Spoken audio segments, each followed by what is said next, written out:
সবচেয়ে বড় শিরক হচ্ছে মূর্তির পায়ে সেজদা করা। এর চেয়ে বড় কোন শিরক আছে দুনিয়াতে? আল্লাহ রাসূল বলেন আল ইশরাকু বিল্লাহ, সবচেয়ে বড় কবিরা গুনাহ হচ্ছে আল্লাহর সাথে শিরক করা। ওয়া উকুকুল ওয়ালিদাইন, 2 নম্বরে বলেন মা বাবার অবাধ্য হওয়া। 3 নম্বরে আল্লাহ রাসূল বলেন ওয়া শাহাদাতুজ জুর আও কাউলুজ জুর। 3 নম্বরে আল্লাহ রাসূল বলেন মিথ্যার সাক্ষ্য দেওয়া অথবা মিথ্যা কথা বলা, এগুলো হচ্ছে সবচেয়ে বড় কবিরা গুনাহ। 4টা কবিরা গুনার কথা বললাম এখানে। কয়টা বলে বলেন কয়টা? 1 নম্বরে, জোরে বলবেন, 1 নম্বরে আল্লাহর সাথে কাউকে শিরিক করা। 2 নম্বরে পিতা মাতার অবাধ্য হওয়া, পিতা মাতাকে কষ্ট দেওয়া। 3 নম্বরে মিথ্যার সাক্ষ্য দেওয়া। 4 নম্বরে মিথ্যা কথা সব বলা। এই 4টা আল্লাহ রাসূল বলেন আকবারুল কাবাইর, সবচেয়ে বড় কবিরা গুনাহ হচ্ছে এই 4টা। সবচেয়ে বড় কবিরা গুনাহ হচ্ছে এই 4টা কবিরা গুনাহ। এটা আমাদের মাঝে আছে না নাই? একটু জোরে বলেন আছে না নাই? এত পরিমাণে আছে। আমি যেই কথাটা শুরুতেই বলছিলাম, আজকে 1 সপ্তাহ যাবত আমার মনে যে দুঃখ আর ব্যথাটা আপনাদেরকে শোনাই। 16 বছর পর্যন্ত স্বৈরাচার হাসিনার আমলে আমরা দেখছি, হাসিনা সারা বছরে বলছে, যখন পূজা আসছে সারা বছরে বলছে, প্রত্যেক বছরে বলছে ধর্ম যার যার উৎসব সবার, বলছে কি বলছে না? জোরে বলেন বলছে কি বলছে না? আচ্ছা বলেন, শেখ হাসিনাকে দেশ থেকে যুবকরা বিতাড়িত করেছে। শেখ হাসিনা আর এই দেশে নাই, শেখ হাসিনা উড়াল দিয়ে চলে গেছে। কিন্তু এই শেখ হাসিনা যাওয়ার পরেও যদি এখন আমাদেরকে শুনতে হয় ধর্ম যার যার উৎসব সবার, এই জন্যই তো আমাদেরকে বলতে হবে মুর্দার এপিট আর ওপিট। কথা বলেন ঠিক না রে? আবার অনেকে অনেক খুশি হইব, আমাদেরকে তো বলে নাই হুজুরে, আমরা ইসলামী দলের লোক, আমাদেরকে তো হুজুরে বলে নাই। আশ্চর্য, সবচেয়ে বড় প্রশ্ন, কারণ তারা তো ইসলামিক দল, তাদের ভিতরে এলেম কালাম নাই, তাদের ভিতরে দ্বীন নাই, তাদের ভিতরে কোনো বিদ্যা নাই। আমি আশ্চর্য হয়েছি সবচেয়ে বেশি ইসলামী দলের নেতারা যখন মন্দিরে উপস্থিত হয়ে মন্দিরের দুর্গা পূজার শুভেচ্ছা জানা, আমি বলি তবে ইসলামী দলের নেতা হওয়ার যোগ্যতা রাখো না। কথা বলে দিতে হবে। কেমন নির্বোধ অপদস্থ নেতা কখনো ইসলামী দলের নেতা হওয়ার যোগ্যতা রাখে না।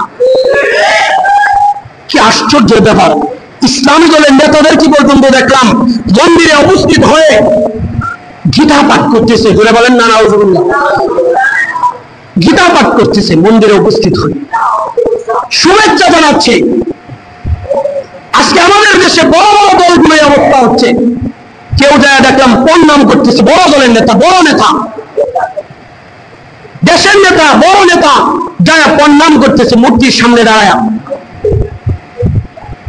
আমি স্পষ্টই বলি, যারা এই কাজগুলো করছে ওই নেতার নাম যদি পক্ষ অবলম্বন আপনারা করেন, আপনাদের ইমানের সমস্যা হবে। ওই নেতাগুলোকে স্পষ্ট প্রকাশ্যভাবে মুসলমানের নেতৃত্ব দিতে চাইলে প্রকাশ্য তওবা করে কালিমা পড়ে মুসলমান হতে হবে। কথা বলেন ঠিক না বেঠিক? যাই দলের নেতা হোক, যত বড় ব্যক্তি হোক, আমি এ কথা বলবো, কণ্ঠে বলবো।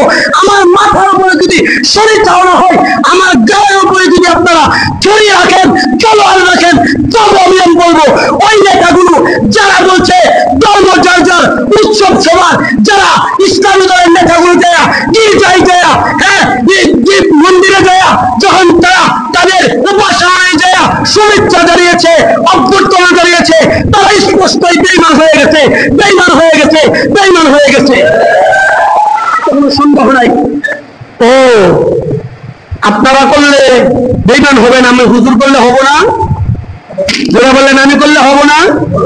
শেখ হাসিনা ধর্ম যার যার উৎসব সবার বললে যদি উনি খারাপ হয়ে যা, আপনি আবার নতুন করে আইসা কেন বলেন আপনি কি ভালো তার চাইতে? আবার আপনি যখন তাদের দুজনের বিরুদ্ধে বলবেন, আপনিও তো যায় গীতা পাঠ করেন কেন? এগুলো একটাই কথা, যে আমরা গণতন্ত্রের কাছে মাথা বিক্রি করে দিচ্ছি, এই জন্য আমাদেরকে কথাগুলো বলতে হয়। কারণ নির্বাচন সামনে, ভোট কামাই করতে হবে, এগুলোকেই বলা হয় ধর্ম ব্যবসায়ী। কথা বলেন ঠিক না বেঠিক? মাহফিলে যায় টুপি লাগাইয়া লম্বা লম্বা লেকচার দিবে ইসলামের পক্ষে, দ্বীনের পক্ষে, অথচ চায় না কাজও করে না। আছে না নাই? ইসলাম সংস্কার কিচ্ছুই নাই, কিন্তু বড় বড় কথা বলবে ইসলামের পক্ষে। আবার হিন্দুদের দুর্গা পূজায় যায় বলবে ধর্ম যার যার, উৎসব সবার, সবচাইতে বড় ধর্ম ব্যবসায়ী হচ্ছে তারা। কথা বলেন ঠিক না বেঠিক? সবচাইতে বড় ধর্ম ব্যবসায়ী তারা। আশ্চর্য হয়ে যায় কি হচ্ছে দুনিয়াতে, একটু নির্বাচনের ভোটের জনগণের মন জয় করার জন্য। অথচ আল্লাহ রাব্বুল আলামিন কুরআনুল কারীমের 2 নম্বর পারায় ইরশাদ করেছেন, সূরাতুল বাকারার 72 নম্বর আয়াতে আল্লাহ তাআলা বলেন, ওয়ালান তারদু আনকাল ইয়াহুদ ওয়ালান নাসারা হাত্তা তাত্তাবিআ মিল্লাতাহুম। যে ইহুদি এবং নাসারা কারা জানেন? অগ্নি পূজারীরা, হিন্দুরা। ইহুদি এবং নাসারা এরা কখনোই আপনার উপরে সন্তুষ্ট হবে না, আপনি যা কিছুই দেন। আমরা দেখছি 16 বছর এত পরিমাণে ইলিশ বাংলাদেশ থেকে বিদেশে পাচার করছে, ইন্ডিয়াতে পাচার করছে। বাংলাদেশে আমার মতো যারা দরিদ্র মানুষ তারা ইলিশ খাওয়ার স্বপ্নও দেখতে পারে না। কথা বলেন ঠিক না বেঠিক? আমার মতো যারা হুজুরা আছে ইলিশ খাইবো তো দূরের কথা, ইলিশের স্বপ্নও দেখতে পারে না। কিন্তু 5 আগস্টের পরে কিছুটা নিয়ন্ত্রণে আসছিল, ইলিশ যাওয়া বন্ধ হয়ে গেছিল, বাজার কিছুটা নিয়ন্ত্রণে আসছিল। কিন্তু ইউনূস সাহেব দেখলো যে উনি ওনাদেরকে সন্তুষ্ট করে চলে এবং তারা আমার উপরে অসন্তুষ্ট। পূজা আসলে 27 টন নাকি কত টন ইলিশ ওই গত বছরই তাদেরকে খুশি করার জন্য পাঠাইছিল কি পাঠাইছিল না? ওই হিন্দুদেরকে খুশি করার জন্য, অগ্নি পূজারীদেরকে খুশি করার জন্য বাংলাদেশের মানুষকে না খাওয়ায়া, বাংলাদেশের হিন্দুরা পর্যন্ত ইলিশ কিনে খেতে পারে না, বাংলাদেশের মানুষকে না খাওয়ায়া শুধুমাত্র দাদা বাবুরে খুশি করার জন্য টনকে টন, যে আসে সেই পাতা, যে আসে সেই পাতা। ভাবছিলাম একটা গেছে আর পাঠাবো না, এখন আরেকটা এসে ওইটাও পাতা। কথা বলেন ঠিক না বেঠিক? কি পাইছে জানেননি? ওই যে আল্লাহ বলছে ওয়ালান তারদু আনকাল ইয়াহুদ ওয়ালান নাসারা হাত্তা তাত্তাবিআ মিল্লাতাহুম। আপনি যত ইলিশ দেন, আপনি যত কিছু দেন, আপনি যতই তাদেরকে সেজদা করেন, প্রণাম করেন, তেল মাখান, কখনোই তারা আপনাকে গ্রহণ করবে না। হাত্তা তাত্তাবিআ মিল্লাতাহুম, যতক্ষণ পর্যন্ত আপনি তাদের সিঁদুর পরে হিন্দু না হবেন। কথা বলে ঠিক না ঠিক? যার প্রমাণ 92% মুসলমানের দেশের রাষ্ট্রপ্রধান বর্তমানে ডক্টর ইউনূস। কথা বলেন ঠিক না ঠিক? তাকে নিয়ে আমাদের দল মত বিভিন্ন জনের বিভিন্ন মন্তব্য থাকতে পারে, সে অপরাধী, সেই গুনাহ করছে, সেই গুনাহ করছে, সেটা আমাদের মুসলমানদের ব্যাপার। কথা বলেন ঠিক না ঠিক? তথাপিও সে আল্লাহকে আল্লাহ মানে, নবীরে নবী মানে, কোরআনকে কোরআন বলে বিশ্বাস করে, হ্যাঁ ফেরেশতাদেরকে বিশ্বাস করে, হাসর নাসর বিশ্বাস করে, সে একজন মুসলমান। কথা বলেন ঠিক না ঠিক? সে যদি কোনো গুনাহের কাজের সাথে লিপ্ত রাখে, তওবা করলে আল্লাহ তাকে মাফ করে দিবে। কথা বলেন ঠিক না ঠিক? সে একজন মুসলিম দেশের 92% মুসলিম দেশের রাষ্ট্রপ্রধান এত ইলিশ পাঠানোর পরেও উসুর বানায়া সমস্ত মুন্ডের মানুষের সামনে উপস্থাপন করেছে, ব্যঙ্গচিত্র করেছে, অপমান করেছে।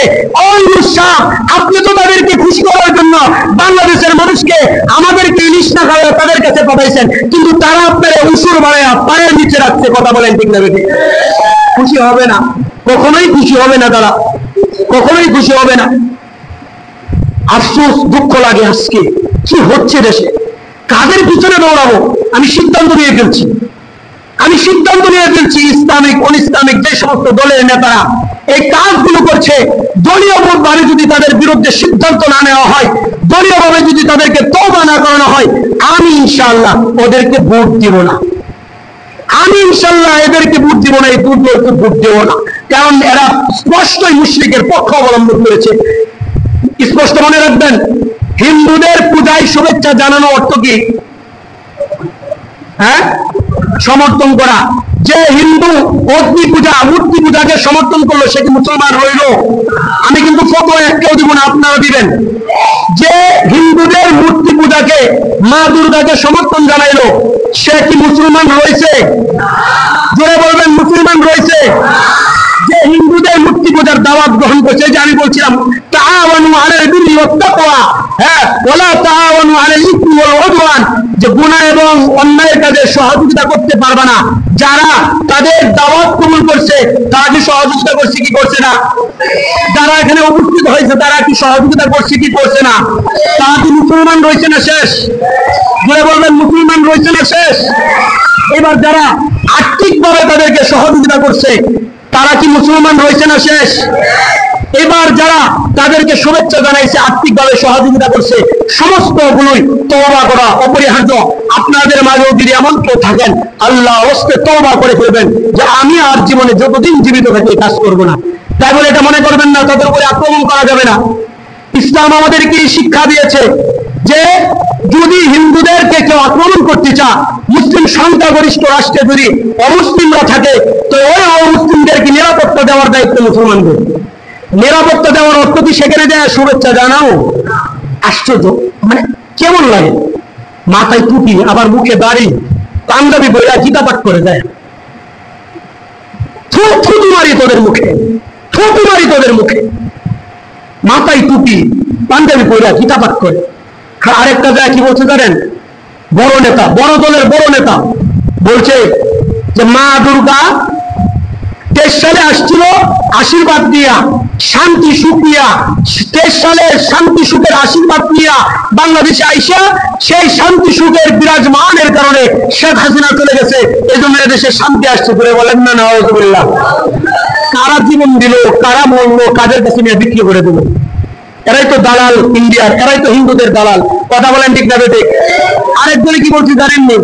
আরেকজনে বলছে যে মা দুর্গা আমাদের এই রাষ্ট্রের জন্য আশীর্বাদ নিয়ে আসছে, প্রতি বছরই আশীর্বাদ নিয়ে আসে। সে কি মুসলমান রয়েছে? ঘুরে বলেন মুসলমান রয়েছে? আবার দেখবেন মাথায় টুপি করে মদ মা দিলে দেয় লেকচার দিবে। আমরা এগুলো সুযোগ দিই, আমরা এগুলো সুযোগ দিই। যদি স্পষ্ট তাদেরকে টুপি টেনে ধরতাম, আমরা বয়কট করে ফেলতাম, তাহলে সাহস পাতো না, চাইতো না। তাদেরকে নিরাপত্তা আমরা দেবো, তাই বলে এগুলো কাজ তো আমরা করতে পারি না কখন। এগুলো তো আমাদের করা শোভা পায় না। যায় প্রণাম করা, প্রণাম করা, এটা কি মুসলমান রয়েছে এখনো? যে আপনারা দেখছেন না যায় প্রণাম করতেছে, দেখছেন না? খালি হাসিনারে বকেন কে, এরারে দেখেন না? জীবন বড় খালি হাসিনারে মুখ করলেন, হাসিনা বলবো ধর্ম যার যার উৎসব সবার। এখন বলেন না কে, উনিও তো বলতেছে ধর্ম যার যার উৎসব সবার। হাসিনা যেই পথে উনিও ওই পথে। কথা বলেন ঠিক না বেঠিক? কথা সত্য হক যেটা, এটাই বলতে হবে, সত্যটা সত্যই বলতে হবে। শিরিক, মূর্তি পূজা সমর্থন করা, শুভেচ্ছা জানানো, দাওয়াত কবুল করা, অনুদান দেওয়া, সবগুলো কি? সবগুলো কি করে বলেন? ওখানে দোকানদারি করাও হারাম। ওই দোকান থেকে, মেলার দোকান থেকে হিন্দুদের, মেলার হিন্দুদের দোকান না কিন্তু, মনে রাখবেন। বাজারে যে আমাদের দোকান আছে এটি কথা বলছি না, মেলার দোকানে যদি মুসলমানও দোকানদারি করে, ওই দোকান থেকে জিনিসপত্র ক্রয় করাও কি? জোরে বলবেন, জোরে। ক্রয় করা কি? আমাদের ছেলে মেয়েদেরকে ওখানে পাঠানো কি? হারাম। বেঈমান হয়ে যাবো, মুসলমান আর থাকবো না। এই জন্য এগুলো করা যাবে না। আপনি জানেন? আচ্ছা, আপনাদের একজনকে যদি বলি যে আপনাকে 1 কোটি টাকা দেব, আর এখানে একটা মূর্তি রাখবো, যে মূর্তির মাঝে একটা সেজদা করেন, 1 কোটি টাকা দেবো, কে দিবেন? হাত তোলেন তো দেখি। এই হাত তোলেন দেখি, কে রাজি আছেন যে 1 কোটি টাকার বিনিময়ে একটা সেজদা দিব? যারা নামাজ না পড়েন, যারা রোজা না রাখেন, মাঝে মধ্যে মসজিদে আসেন, তারাই বলেন। কোন মুসলমান নামাজ রোজা না করতে পারে, তাই বলে কি 1 কোটি টাকার বিনিময়ে তার কপাল মূর্তির সামনে দিবে? জোরে বলেন, দিবে? তাহলে বুঝা গেল আমার একটা সেজদার দাম কত। এবার একটা মুসলমানকে যদি বলে পুরা দুনিয়াটা তোমার নামে লিখে দেওয়া হবে, বিনিময়ে তুমি মূর্তির পায়ে একটা সেজদা করো, কোন মুসলমান দিবে? বুঝা গেল পুরা পৃথিবীর চাইতে, পুরা দুনিয়ার চাইতে মুসলমানের কাছে একটা সেজদার দাম বেশি। কথা বলেন ঠিক না বেঠিক? মুসলমানের ইমানের দাম কত জানেননি? আল্লাহ রাসূল বলেন, লা তাকুমুস সাআতু হাত্তা ইয়াকুলু আল্লাহ আল্লাহ। কিয়ামত ততক্ষণ পর্যন্ত হবে না যতক্ষণ পর্যন্ত এই দুনিয়াতে আল্লাহ বলনেওয়ালা, আল্লাহকে আল্লাহ স্বীকার করনেওয়ালা একজন ইমানদার জীবিত থাকবে। বুঝা গেল এই আকাশের খুঁটি হচ্ছে ইমানদার, এই জমিনের খুঁটি হচ্ছে ইমানদার। জমিন টিকে আছে ইমানদারের কারণে, আকাশ টিকে আছে ইমানদারের কারণে, তারা পূজা করতেছে ইমানদারের কারণে। ইমানদারের ইমানতের বদৌলতে পৃথিবীটা টিকে আছে। কথা বলেন ঠিক না বেঠিক? তাহলে একজন ইমানের সেজদার, ইমানদারের সেজদার বিনিময়ে পুরো পৃথিবী হতে পারে না। একজন ইমানদারের ইমানের কারণে আকাশ জমিন টিকে আছে। সেই ইমানদার কিভাবে, সেই ইমানদারের সন্তান কিভাবে তাদের উপাসনায় যায়, সমর্থন জানায়, শুভেচ্ছা জানায়, শুভেচ্ছা বিনিময় করে, আদান প্রদান করে, অনুদান দেয়, আমার বুঝে আসে না। আমাদের এটা একটা ঈদগাহ, এই কয়টা গ্রাম মিলে একটা ঈদগাহ। বৃষ্টি আসলে যে এখানে একটা সামিয়ানা নামবো, প্যান্ডেল করবো, এই সাহসটা আমাদের মনে ঘোরায় না। হাজী সাহেব বলে হুজুর অনেক কষ্ট, অনেকের ছায়া অনেক কাছে নিতে হয়, দরকার নেই। আমি বলি যে বৃষ্টি আসছে একটু সামিয়ানা টানাই, বলে ওর দরকার নাই, অনেক কষ্ট, অনেকের কাছে চাই, আমি পেরে তো শেষ। কি ব্যাপার, একটা ঈদগাতে আপনি অনুদান দিতে পারেন না, 30-40 হাজার টাকার একটা সামিয়ানা আমরা মুসলমানরা করতে পারি না, অথচ হিন্দুদের দুর্গা পূজায় দেয়া লক্ষ লক্ষ টাকার অনুদান শুধুমাত্র মুসলমানদের অনুদানে বাংলাদেশে হিন্দুদের দুর্গা পূজা চলে। কথা বলেন ঠিক না বেঠিক? ওই নেতাগুলো ওইখানে নিয়ে দেয়, ঈদের মধ্যে দিতে পারে না। ধর্ম যার যার উৎসব সবার। আল্লাহ তাআলা আমাদের সকলকে বুঝার তৌফিক দান করুন। এবার গেছেন তো, যারা যদি কেউ যায় থাকেন আল্লাহর রাস্তায় তওবা করবেন, আল্লাহর রাস্তায় তওবা করেন যে আর জীবনে তাদের দাওয়াত, ধর্মীয় দাওয়াত, কি বলছি, ধর্মীয় অনুষ্ঠানের দাওয়াত, সামাজিক যেটা আছে, অনেক সময় সামাজিক অনুষ্ঠান করে, সেখানে যদি হালাল বিষয় হয় তাহলে যেতে পারেন সামাজিকতার খাতিরে, কিন্তু ধর্মীয় কোনো অনুষ্ঠানে কোনোভাবে দাওয়াত কবুল করা যাবে, দাওয়াত কবুল করা যাবে, দুর্গা পূজার দাওয়াত কবুল করা যাবে, দুর্গা পূজায় উপস্থিত হওয়া যাবে, দুর্গা পূজায় অনুদান দেওয়া যাবে, দুর্গা পূজার শুভেচ্ছা দেওয়া যাবে, সবগুলোই হারাম, সবগুলোই হিন্দু পূজার, মূর্তি পূজার সমর্থন, সবগুলোই বেঈমান, সবগুলোই জাহান্নামী। আল্লাহ রাসূলের শেষ হাদিস বলে ছেড়ে দিচ্ছি। আল্লাহ রাসূল বলেন, মান মাতা ওমান মাতা লা ইশরিক বিল্লাহি শাইআন দাখালাল জান্নাহ, যে কোনো ব্যক্তি এমন অবস্থায় মৃত্যুবরণ করলো, সে শিরক করলো না, আল্লাহ সুদে ধরে জান্নাতে নেবেন। ওমান মাতা ইশরিক বিল্লাহি শাইআন দাখালান নার, আর কোন ব্যক্তি নামাজ, রোজা, হজ, যাকাত, মাদ্রাসা, মসজিদ সব করছে কিন্তু শিরক করছে, দাখালান নার, সে জাহান্নামে যাবে। আল্লাহ তাআলা আমাদের সকলকে আমল করার এবং বুঝার তৌফিক দান করুন। ওয়া আখিরু দাওয়ানা আলহামদুলিল্লাহি রাব্বিল